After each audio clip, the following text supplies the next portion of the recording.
Hi, my name's Jim Scott, and I want to start with my 2019 book review with The Everyday Millionaire by Chris Hogan, who is part of the Dave Ramsey team, who is world renowned for personal finances.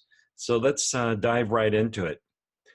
Personally, wish I had read the book 30 years ago, back in my 20s, because it would have accelerated my personal plan from where I am today. Probably would have shifted me an easy 10 years earlier.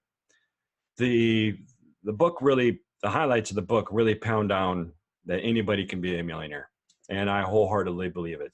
It really comes down to having the right tools, having the right education, and ultimately the discipline. It's the discipline that's the hard part. The book hits hard on saving. Saving, I mean, it's not rocket science. The eighth wonder of the world, Albert Einstein, the power of time and compound interest. You got to save something. The earlier you do it, the better, the more impact it'll have years to come in your life.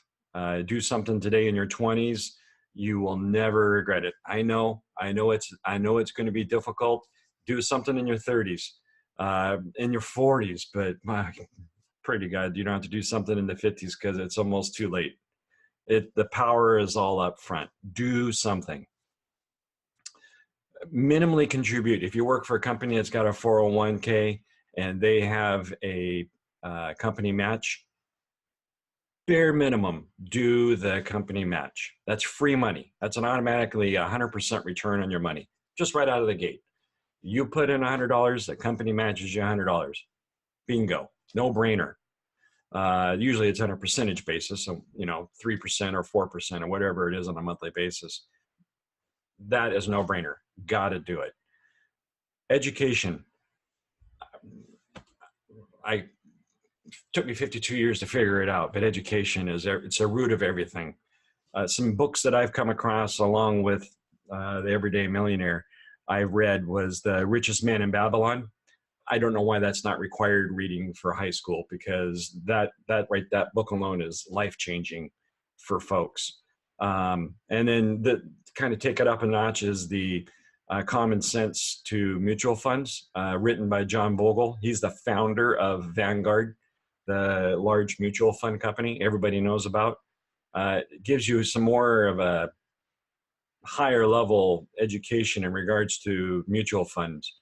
One of the things that I'll share with you as I get down to more of my bullets. And then Richard Kiyosaki, I believe it is, Rich Dad, Poor Dad. He's more on the real estate investing side of it. And that was a very good read. Whether you that's something I've done. I've gone to seminars, YouTube, and then listening to others.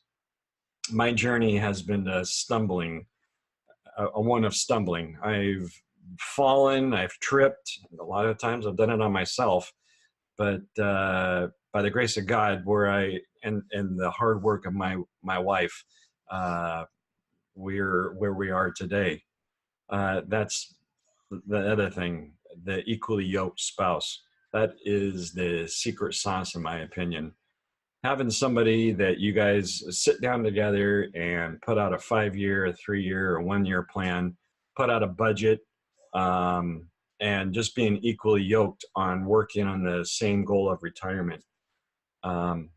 Happy marriage. That was probably a big takeaway. Secret sauce is a happy marriage. Get into your guys' plan 15 years and all of a sudden separate. It breaks my heart because it knocks over the apple cart and people are starting over again. Having an equally yoked spouse. Debt. Very good. That is where I wish I had read this book back in my 20s. I was an idiot. Capital I. I was a moron. Capital M. Way back in the day, I was the epitome of a consumer. Over the course of my life, I've had 50 cars. I drove cars off the showroom floor. The license tabs were due. I went and got a new car. I was a moron. Bad debt, bad debt. Money goes this way. There's no car loan. There's no car purchase where that money is going that way. Maybe over a classic car, that's one thing. I'm not going to argue that. But for the 99% of us that buy a car with a car loan, a boat, a motorcycle, a RV, that money is going down. It is not working for you. Not only that, there's credit card debt, there's student loan debt, HELOCs, and then there's good debt, and that's where the real estate.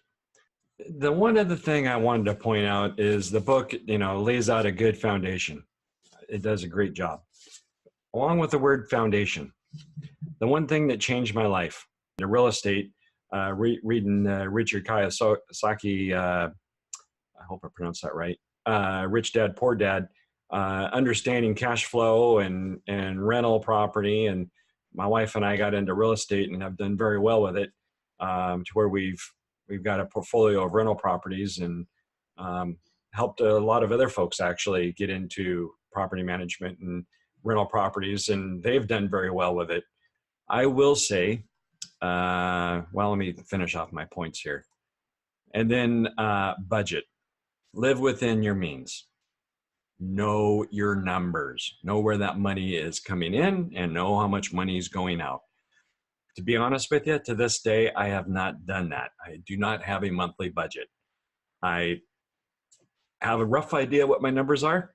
I've gone through my cable bill, my phone bill, my insurance, homeowners, auto.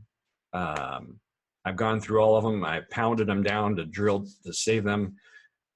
Prime example is my Verizon bill, not to pick on Verizon or AT&T, but I got rid of them, went on to T-Mobile and saved $100 a month. Very, very happy with them. Same with the TV, same with the internet. Got rid of Comcast. I went to Frontier for DSL. I know I got DSL. I hate admitting it, but it's $20 a month. The book did give a great resource, I guess, for everydollar.com. It's a budgeting software to where it will help lay out your monthly bills and give you an idea of where your monthly inflow and outflows are, kind of give you an idea where every dollar is going. So part of what I want to do is I'm going to share my journey with you guys, because that is an opportunity that I can ratchet up a bit. And I'm going to share it, because like I said earlier, I know my numbers, a rough idea, but I can certainly dial it in a bit further. So I'm going to share, I'm going to create myself my monthly budget, and I'm going to share with you guys what I got, where it's going, and take you on a journey of seeing if I can save a dollar or a dime, and then saving. I can't tell you. I can't tell you enough. You cannot save enough. It makes such a drastic difference of saving, and then knowing the cost. That's where Chris dropped the ball. His big thing was saving in company 401. Totally agree. Well, he didn't really take you to the next level of knowing the cost of those 401s. And that's where the eye opener is with John on the understanding mutual funds and their costs. A little fun fact there is a lot of corporations will have an agreement with these large mutual fund companies, the Merrill Lynch's, the State Street, the BlackRock, or whatever, whoever they are, Edward Jones, whoever they are. Well, knowing what those different mutual funds that you're investing is, and knowing what those costs are. Some of those mutual funds can be have a cost of 1.5%, 1.75%, where that same mutual fund, what it invests into at Vanguard, could be like 0.25 or 0.30. Vanguard changed the game in regards to their mutual funds, and that's why they're the largest conglomeration for mutual fund, is because their costs are so low. versus these other guys. It was mind-boggling knowing what 1% can do. So anyways, whatever vehicle that you invest in, know what the cost of that investment is. And then the other points were, like Chris was pointing out, was, I mean, you can't do it by yourself. And I've been, by the grace of God, fortunate enough. God knows I've done a financial planner. I have yet to find a financial planner to where I felt comfortable with. It just seemed to me that I shouldn't be bad mouthing them. I know there's some good ones out there, but I haven't found one yet. I've been disappointed. So I hook up with a family, a friend, a coworker who's got some positive experience with a financial planner, and that has done them well and has been communicating, and like I said, have done them well to where maybe they can be a good resource. But the ones that I've tried to pick and choose on, haven't found one where it worked out.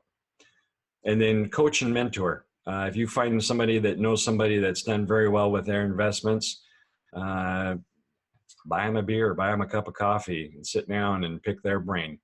And then ultimately find somebody that you can confide in, who's, like I said, coach and mentor, that's been there, done that, and they can hold you accountable as you go through your journey of setting those goals and setting a budget and saving, and helping you kind of help guide you through, because it is not easy.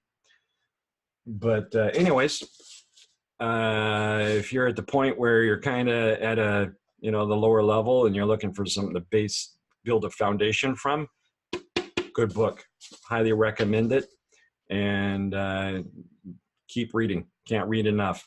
So it's really about educating yourself and knowing where your money is. You work too hard for it to piss it away. So take responsibility. Anyways, thanks for watching. Hopefully you learned something. Thanks.